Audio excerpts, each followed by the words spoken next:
जय श्री कृष्णा दोस्तों। राधे राधे। आप सभी का बहुत बहुत स्वागत है। अभी हम सभी सुन रहे हैं शिव महापुराण की कथा को। तो आइए शिव पुराण को शुरू करते हैं। उसके बाद सुनेंगे सावन मास महात्म्य की कथा को। ये कथा बड़ी ही पुण्य फल देने वाली है। तो आइए भगवान का नाम लेकर कथा को प्रारंभ करते हैं। आप सभी कथा शुरू करने से पहले कमेंट बॉक्स में हर हर महादेव जरूर लिखना। तो प्रेम से बोलिए भगवान शिव शंकर की जय हो। नारद जी ने पूछा, हे तात महाप्रज्ञ, कृपा कर अब मुझे यह बताइए कि सप्तऋषि के वहां से चले जाने पर हिमालय ने क्या किया। ब्रह्मा जी बोले, नारद, जब वह सप्तऋषि हिमालय से विदा लेकर कैलाश पर्वत पर चली गई तो हिमालय ने अपने सगे संबंधियों एवं भाई बंधुओं को आमंत्रित किया। जब सभी वहां एकत्रित हो गए तब ऋषियों की आज्ञा अनुसार हिमालय ने अपने राजपुरोहित श्री गर्ग जी से लगन पत्रिका लिखवाई। उसका पूजन अनेकों सामग्रियों से करने के पश्चात उन्होंने लग्न पत्रिका भगवान शंकर के पास भिजवा दी। गिरिराज हिमालय के बहुत से नाते रिश्तेदार लगन पत्रिका को लेकर कैलाश पर्वत पर गए। वहां पहुंचकर उन्होंने भगवान शिव के मस्तक पर तिलक लगाया और उन्हें लगन पत्रिका दे दी। शिव जी ने उनका खूब आदर सत्कार किया। तत्पश्चात वे सभी वापस लौट आए। शुभ मुहूर्त में गिरिराज हिमालय जी ने मांगलिक कार्यों का शुभारंभ किया। घर की स्त्रियां मंगल गीत गाने लगी। हर जगह उत्सव होने लगे। देवी पार्वती का संस्कार करने के पश्चात वहां उपस्थित नारियों ने उनका श्रृंगार किया। सभी रीतियां होने लगी। गिरिराज हिमालय द्वारा निमंत्रित सभी बंधु बांधव उनके निवास पर पधारने लगे। इस विवाह को लेकर सभी बहुत उत्साहित थे। ब्रह्मा जी बोले, हे मुनि श्रेष्ठ नारद, शैलराज हिमालय ने अपने नगर को बारात के स्वागत के लिए विभिन्न प्रकार से सजाना शुरू कर दिया। विश्वकर्मा जी को गिरिराज हिमालय ने आदर पूर्वक बुलवाया और उन्हें एक दिव्य मंडप की रचना करने को कहा। वह मंडप 10,000 योजन लंबा और चौड़ा था। वह दिव्य मंडप 40,000 कोस के विस्तृत क्षेत्र में फैला हुआ था। विश्वकर्मा जी, जो कि देवताओं के शिल्पी कहे जाते हैं, उन्होंने इस उत्तम मंडप की रचना करके अपनी कुशलता एवं निपुणता का परिचय दिया। यह मंडप अद्भुत जान पड़ता था। क्षीर सागर में निवास करने वाले श्री हरि विष्णु एवं उनके वाहन गरुण की रचना भी उस मंडप में की गई थी, जिसका स्वरूप साक्षात विष्णु जी जैसा ही था। इस प्रकार जब सुंदर एवं दिव्य मनोरम मंडप की रचना हो गई और सभी देवताओं के ठहरने के लिए यथा योग्य लोकों का भी निर्माण कर दिया गया, तो शैलराज हिमालय जी ने विश्वकर्मा जी को बहुत बहुत धन्यवाद दिया। तत्पश्चात हिमालय प्रसन्नता पूर्वक भगवान शिव के शुभ आगमन की प्रतीक्षा करने लगे। ब्रह्मा जी बोले, हे मुनि श्रेष्ठ नारद, लगन पत्रिका को पाकर भगवान शिव ने मन में बहुत हर्ष का अनुभव किया। तब शिव जी प्रसन्नता पूर्वक सप्त ऋषियों से बोले कि हे मुनियों, आपने मेरे लिए इस शुभ कार्य का संपादन किया है और मैंने इस विवाह हेतु अपनी स्वीकृति प्रदान कर दी है। अंततः आप सभी मेरे विवाह में सादर आमंत्रित हैं। भगवान शिव के शुभ वचन को सुनकर ऋषि गण बहुत प्रसन्न हुए और उनको आदर पूर्वक प्रणाम करके अपने धाम को चले गए। तब भगवान शिव ने तुम्हारा स्मरण किया। तुमने शिव जी के चरणों में मस्तक झुकाकर प्रणाम किया। तब भगवान शिव बोले, हे नारद, तुम्हारे दिए गए उपदेश से प्रभावित होकर ही देवी पार्वती ने घोर तपस्या की और उससे प्रसन्न होकर मैंने उन्हें अपनी पत्नी बनाने का वरदान दे दिया है। पार्वती की भक्ति ने मुझे वश में कर लिया है। अब मैं उनके साथ विवाह करूँगा। इसी प्रकार सब देवता, देवराज इंद्र आदि भी अपने अपने गणों एवं परिवार के साथ सुंदर वस्त्रों एवं बहुमूल्य आभूषणों से शोभ्यमान होकर वहां पहुंच गए। सिद्ध, चारण, गंधर्व, ऋषि, मुनि सब सहर्ष विवाह में सम्मिलित होने के लिए कैलाश पर पहुंच गई। अप्सराएं नृत्य करने लगी। त्रिलोकीनाथ भगवान शिव ने स्वयं आगे बढ़कर सभी अतिथियों का सहर्ष आदर सत्कार किया। उस समय कैलाश पर्वत पर बहुत अनोखा और महान उत्सव होने लगा। सभी देवगण हर कार्य को कुशलता के साथ संपन्न कर रहे थे, मानो उनका अपना ही कार्य हो। प्रसन्नता पूर्वक सातों मार्तकाएं शिवजी को आभूषण पहनाने लगी। लोकोचार रीतियां करके भगवान शिव की आज्ञा से श्री हरि, विष्णु आदि सभी देवता वर यात्रा अर्थात बारात ले जाने की तैयारी करने लगी। सातों माताओं ने भगवान शिव का श्रृंगार किया। उनके मस्तक पर तीसरा नेत्र मुकुट बन गया। चंद्रकला का तिलक लगाया गया। उनके गले में पड़े दोनों सांपों को उन्होंने और ऊंचा कर लिया और वे इस प्रकार प्रतीत होने लगी मानो सुंदर कुंडल हों। इसी प्रकार सभी अंगों पर सांप लिपट गए जो आभूषण की सी शोभा देने लगी। सारे अंगों पर चिता की भस्म रमा दी गई। वह चंदन के समान चमक उठी। वस्त्र के स्थान पर सिंह तथा हाथी की खाल को उन्होंने ओढ़ लिया। इस प्रकार श्रृंगार से सुशोभित होकर भगवान शिव दूल्हा बनकर तैयार हो गए। उनके मुख मंडल पर जो आभा सुशोभित हो रही थी उसका वर्णन करना कठिन है। वह साक्षात ईश्वर हैं। तत्पश्चात समस्त देवता, यज्ञ, दानव, नाग, पक्षी, अप्सरा और महर्षि गण मिलकर भगवान शिव के पास गए और प्रसन्नता पूर्वक बोले, हे महादेव, महेश्वर जी, अब आप देवी पार्वती को ब्याह लेने के लिए हम लोगों के साथ चलिए और हम पर कृपा कीजिए। क्षीर सागर के स्वामी श्री हरि विष्णु जी भगवान शिव को आदर पूर्वक, हे देवाधिदेव महादेव, भक्त वत्सल, आप सदैव ही अपने भक्तों के कार्य को सिद्ध करते हैं। हे प्रभु, आप गिरिराज नंदिनी देवी पार्वती के साथ वेदोक्त रीति से विवाह करिए। आपके द्वारा उपयोग में लाई जाने वाली विवाह रीति ही जगत में विवाह रीति के रूप में विख्यात होगी। भगवान, आप कुल धर्म के अनुसार मंडप की स्थापना करके इस लोक में अपने यश का विस्तार कीजिए। भगवान विष्णु के ऐसा कहने पर महादेव जी ने विधि पूर्वक सब कार्य करने के लिए मुझसे कहा। तब मैंने श्रेष्ठ मुनियों के साथ भगवान शिव की प्रेरणा से विधि पूर्वक अभ्युदय कर्म कराई। सबने मिलकर भगवान शंकर की रक्षा विधान करके यजुर्वेद द्वारा स्वस्ति वाचन किया। फिर सभी ऋषियों ने सहर्ष मंगल कार्य संपन्न कराई। तब भगवान शिव हर्ष पूर्वक देवताओं और ब्राह्मणों को साथ लेकर अपने निवास स्थान कैलाश पर्वत से बाहर आए।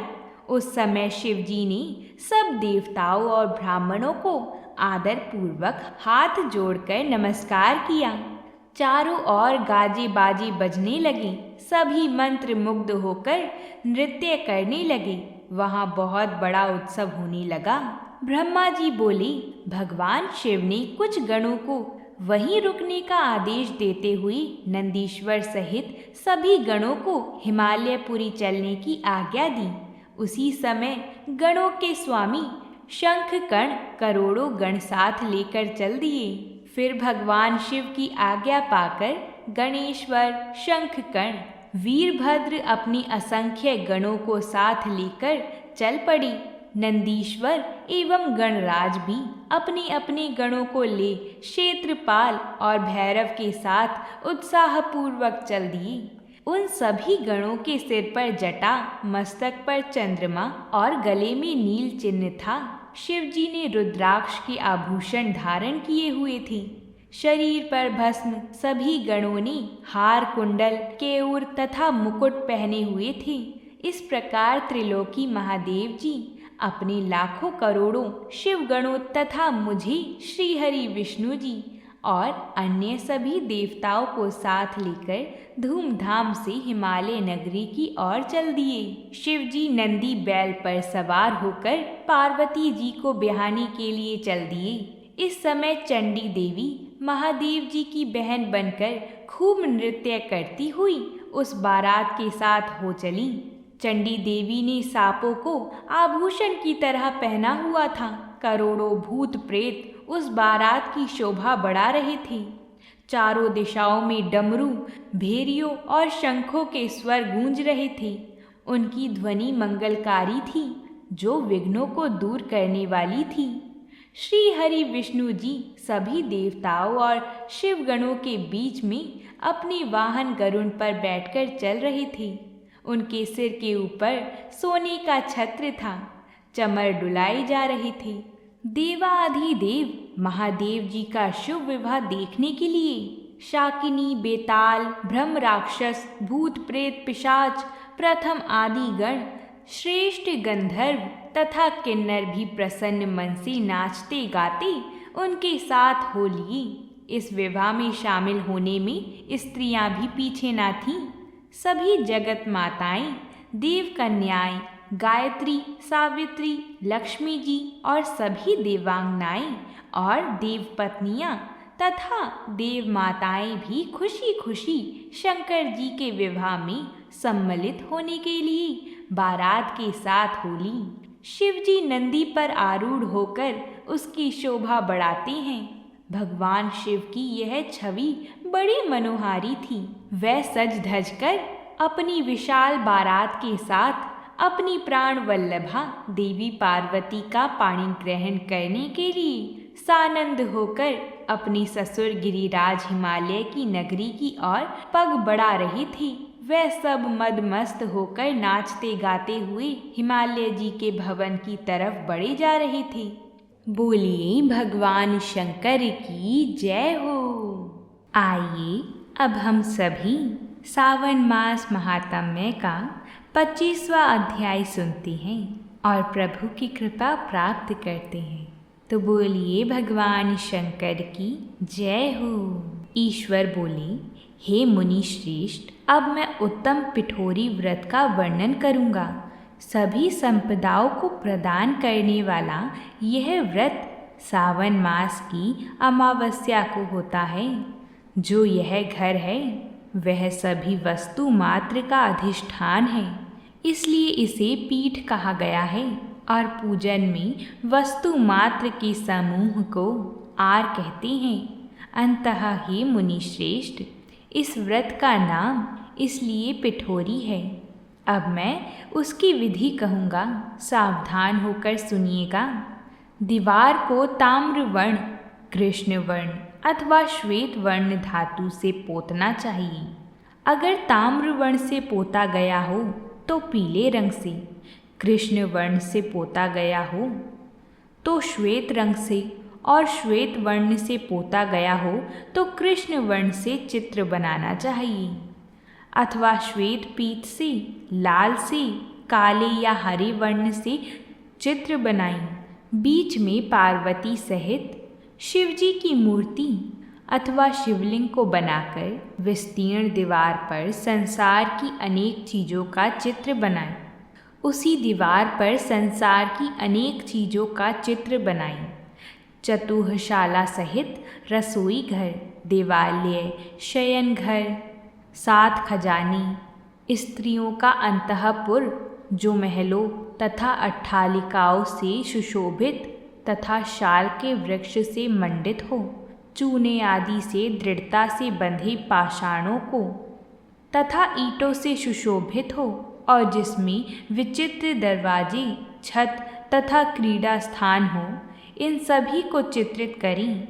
बकरियां, गायें, भैंस, घोड़े, ऊँट, हाथी, चलने वाला रथ, अनेक प्रकार की सवारी गाड़ियाँ, स्त्रियाँ, बच्चे, वृद्ध, जवान, पुरुष, पालकी, झूला और अनेक प्रकार के मंच, इन सब का अंकन करें। स्वर्ण, चांदी, ताम्र, सीसा, लोहा, मट्टी तथा पीतल के और अन्य प्रकार के विभिन्न रंगों वाली पात्रों को लिखें।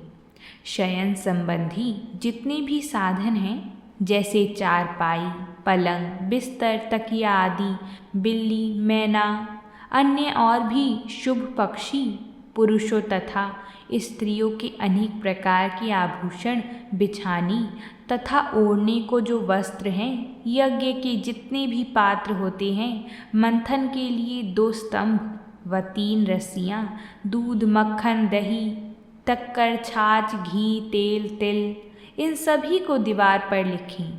गेहूँ, चावल, अरहर, जौ, मक्का, उसके अलावा चना, मसूर, कातसी, नमक, अन्न, सांवा, चावल, उड़द, यह सभी ध्यान वर्ग भी अंकित करें। सभी प्रकार के फल, अनेक प्रकार के पुष्प, बिल्वपत्र, तुलसी दल, मशाल, दीपक तथा दीवट आदि, उनके साधन, अनेक प्रकार के शाक तथा पकवानों के जितने भी प्रकार हैं, उन सभी को लिखना चाहिए। जो वस्तुएं यहाँ नहीं बताई गई हैं, उस सब को भी दीवार पर लिखना है, क्योंकि यहाँ पर सभी कुछ लिखना संभव नहीं है, क्योंकि एक एक पदार्थ के सैकड़ों तथा हजारों भेद हैं और मैं कितना कह सकता हूँ। 16 उपचारों से इन सभी का पूजन होना चाहिए। पूजन में अनेक प्रकार के गंध द्रव्य, पुष्प, धूप तथा चंदन अर्पित करें। ब्राह्मणों, बालकों तथा सौभाग्यवती स्त्रियों को भोजन कराएं। उसके बाद पार्वती सहित शिवजी से प्रार्थना करें कि मेरा व्रत संपूर्ण हो। हे सांब शिव, हे दया सागर, हे गिरीश, हे चंद्रशेखर, इस व्रत से प्रसन्न होकर आप हमारी मनोरथ को पूर्ण करें। इस प्रकार 5 वर्ष तक व्रत करके बाद में उद्यापन कर देना चाहिए। इसमें घी तथा बिल्व पत्रों से शिव मंत्रों के द्वारा हवन होता है।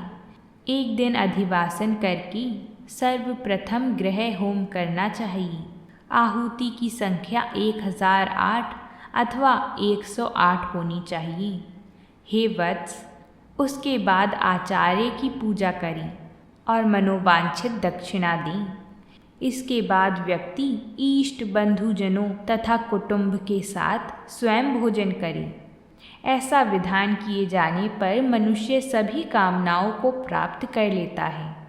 इस लोक में जो जो वस्तुएं उसे परम अभीष्ट होती हैं, उन सभी को वह पा लेता है। हे वत्स, मैंने आपसे इस उत्तम पिठोरी व्रत का वर्णन कर दिया। इस व्रत के समान सभी मनोरथों तथा समृद्धियों को प्रदान करने वाला और शिवजी की प्रसन्नता करने वाला ना कोई व्रत हुआ और ना तो होगा। मनुष्य इस व्रत में दीवार पर जो जो वस्तुएं बनाता है, उसको निश्चित रूप से पा लेता है। तो बोलिए भगवान शिव शंकर की जय हो। इस प्रकार श्री स्कंद पुराण के अंतर्गत सावन मास महात्म्य का यह 25वां अध्याय पूर्ण होता है। आइए अब हम सभी सावन मास महात्म्य का 26वां अध्याय सुनते हैं। तो बोलिए भगवान शिव शंकर की जय हो। ईश्वर बोले, हे संत कुमार, सावन मास में अमावस्या के दिन जो करना है उसको तथा प्रसंगवश जो कुछ अन्य बातें मुझे याद आ गई हैं, उसको भी मैं आपसे कहता हूँ। पूर्व काल में अनेक प्रकार के महान बल तथा पराक्रम वाली, जगत का विध्वंस करने वाली तथा देवताओं का उत्पीड़न करने वाली दुष्ट दैत्यों के साथ मेरे अनेक युद्ध हुए। मैंने शुभ वृषभ अर्थात नंदी पर आरूढ़ होकर संग्राम किए, किंतु महाशक्तिशाली तथा महापराक्रमी उस वृषभ ने मुझको नहीं छोड़ा। अंधकासुर के साथ युद्ध में तो नंदी का शरीर विदीर्ण हो गया था, उसकी त्वचा कट गई, शरीर से रक्त बहने लगा और उसके प्राण मात्र ही बचे रह गए थे। फिर भी जब तक मैंने उस दुष्ट का संहार नहीं किया, तब तक वह नंदी धैर्य धारण करके मेरा वहन करता रहा। उसकी यह दशा को मैंने जान लिया था। उसके बाद उस अंधक का वध करके मैंने प्रसन्न होकर नंदी से कहा, हे सुव्रत, मैं तुम्हारे इस कृत्य से प्रसन्न हूँ। तुम वर मांगो, तुम्हारी यह घाव ठीक हो जाएंगी। तुम बलवान हो जाओगे और तुम्हारा पराक्रम तथा रूप पहले से भी बढ़ जाएगा। इसके अतिरिक्त तुम जो जो वर मांगोगे उसे मैं तुम्हें अवश्य ही दूंगा। नंदीकेश्वर बोले, हे महादेव, मेरी कोई याचना नहीं है। आप मुझ पर प्रसन्न हैं तो फिर इससे बढ़कर क्या वैभव हो सकता है। फिर भी हे भगवान, लोकोपकार के लिए मांग रहा हूँ। हे शिवजी, आज श्रावण मास की अमावस्या है, जिसमें आप मुझ पर प्रसन्न हुए हैं। इस तिथि में गायों सहित उत्तम मिट्टी से निर्मित वृषभों की पूजा करनी चाहिए। आज अमावस्या के दिन जन्म लेना कामधेनु तुल्य होता है। अंतः इस तिथि में वर प्रदान करें कि यह अमावस्या वांछित फल देने वाली हो। आज के दिन भक्ति पूर्वक प्रत्यक्ष वृषभों तथा गायों की पूजा करनी चाहिए। गेरू आदि धातुओं से प्रयत्न पूर्वक उन्हें भूषित करना चाहिए। उनकी सींगों पर सोने चांदी आदि के पत्थर मणि और रेशम के बड़े बड़े गुच्छों को भी सींगों पर बांधें। अनेक प्रकार के वर्णों से विचित्रित सुंदर वस्त्र से उनकी पीठ को ढक दें और गले में मनोहर शब्द करने वाला घंटा बांध दें। सूर्योदय से लगभग 4 घड़ी बीतने पर गायों को ग्राम से बाहर ले जाकर पुनः शाम के समय ग्राम में प्रवेश कराएं। आहार के रूप में सरसों, तिल की खली आदि अनेक प्रकार का अन्न इस दिन अर्पित करें। जो इस दिन ऐसा करता है उसका गोधन सदा बढ़ता रहता है। जिस घर में गाय ना हो वह शमशान के समान होता है। पंचामृत तथा पंचगव्य दूध के बिना नहीं बनते हैं। गोबर से लेप किए बिना घर पवित्र नहीं होता। हे सुरोत्तम, जहाँ गौमूत्र से छिड़काव नहीं होता वहाँ चींटी आदि जंतुओं का उपद्रव विद्यमान रहता है। हे महादेव, दूध के बिना भोजन का रस ही क्या है। हे प्रभु, यदि आप मेरे ऊपर प्रसन्न हैं तो इन वरों को तथा अन्य वरों को भी मुझे प्रदान कीजिए। हे संत कुमार, तब नंदी का यह वचन सुनकर मैं बहुत प्रसन्न हुआ। मैंने कहा, हे वृषभ श्रेष्ठ, जो तुमने मांगा है सब हो जाएगा। हे नंदी, इस दिन का जो अन्य नाम है उसे भी सुनो। जो वृषभ किसी के द्वारा कहीं भी किसी कार्य में प्रयुक्त नहीं किया जाता, वह तृण खाता हुआ तथा जल पीता हुआ जो शांति पूर्वक विचरण करता है तथा महान वीर व बलशाली होता है, उसे पोल कहा जाता है।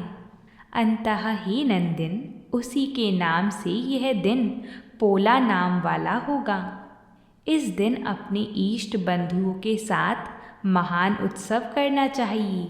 हे वत्स, मैंने उस दिन ये श्रेष्ठ वर प्रदान किए थे। अंतः लोगों के द्वारा इस श्रेष्ठ दिन को पोला नाम वाला कहा गया है। इस दिन सभी कामनाओं को पूर्ण करने वाला वृषभों का महान उत्सव करना चाहिए। इसके साथ ही अब मैं इसी तिथि में किए जाने वाली कुश ग्रहण का वर्णन करूँगा। सावन मास की अमावस्या के दिन पवित्र होकर कुशों को उखाड़ लें। वह कुश सदा ताजी होते हैं, उन्हें बार बार प्रयोग में लाना चाहिए। कुश, काश, यव, दुर्वा, उशीर, सकुदक, गेहूँ, व्रीहि, मुंज और बलवज, ये 10 दर्भ होते हैं। ब्रह्मा जी के साथ उत्पन्न होने वाली तथा ब्रह्मा जी की इच्छा से प्रकट होने वाली मेरे सभी पापों का नाश कीजिए और कल्याण कारक होइए। इस मंत्र का उच्चारण करने के साथ ईशान दिशा में मुख करके हूँ फट मंत्र के द्वारा एक ही बार में कुश को उखाड़ लें, जिनके अग्रभाग टूटे हुए ना हों तथा शुष्क ना हों। वह हरित वर्ण के कुश श्राद्ध कर्म के योग्य कहे गए हैं और जड़ रहित कुश देव कार्य तथा जप आदि में प्रयोग के योग्य होते हैं। 7 पत्तों वाले कुश देव कार्य तथा पितृ कार्य के लिए श्रेष्ठ होते हैं। मूल रहित तथा गर्भयुक्त अग्रभाग वाली तथा 10 अंगुल प्रमाण वाली 2 दर्भ पवित्रक के लिए उपयुक्त होते हैं। ब्राह्मण के लिए 4 कुश पत्रों का पवित्रक बताया गया है और अन्य वर्णों के लिए क्रमशः 3, 2 और 1 दर्भ का पवित्रक कहा गया है, अथवा सभी वर्णों के लिए 2 दर्भों का ग्रंथि युक्त पवित्रक होता है। यह पवित्रक धारण करने के लिए होता है, इसे मैंने आपको बता दिया है। उत्पवन हेतु सभी के लिए 2 दर्भ युक्त होते हैं। 50 दर्भों से ब्रह्मा और 25 दर्भों से विष्टर बनाना चाहिए। आचमन के समय हाथ से पवित्रक को नहीं निकालना चाहिए। विकीर के लिए पिंड देने तथा अग्नोकरण करने के साथ और पाद्य देने के पश्चात दर्भ के समान पुण्यप्रद पवित्रक और पापनाशक कुछ भी नहीं है। देव कर्म तथा पितृकर्म ये सब दर्भ के अधीन है। उस प्रकार के दर्भों को श्रावण मास की अमावस्या के दिन उखाड़ना चाहिए, इससे इनकी पवित्रता बनी रहती है। श्रावण मास की अमावस्या का वर्णन क्या किया जाए? हे संत कुमार, श्रावण मास की अमावस्या के दिन जो कृत्य होता है उसे मैंने कह दिया। सावन मास में और भी जो करणीय है उसे भी मैं आपसे कहता हूँ। तो बोलिए भगवान शिव शंकर की जय हो। इस प्रकार श्री स्कंद पुराण के अंतर्गत हमारा यह सावन मास महात्म्य का 26वां अध्याय पूर्ण होता है। हम उम्मीद करते हैं कि आप सभी को कथा पसंद आई होगी, तो वीडियो को लाइक ज़रूर करें। साथ ही में चैनल को सब्सक्राइब करके बेल आइकन ज़रूर दबाएं, ताकि आप सभी को आने वाली सभी कथाएं समय अनुसार मिल जाएं। अब हम आपसे कल मिलेंगे एक नई कथा के साथ। तब तक के लिए अपना ध्यान रखिए और प्रेम से कहिए हर हर महादेव।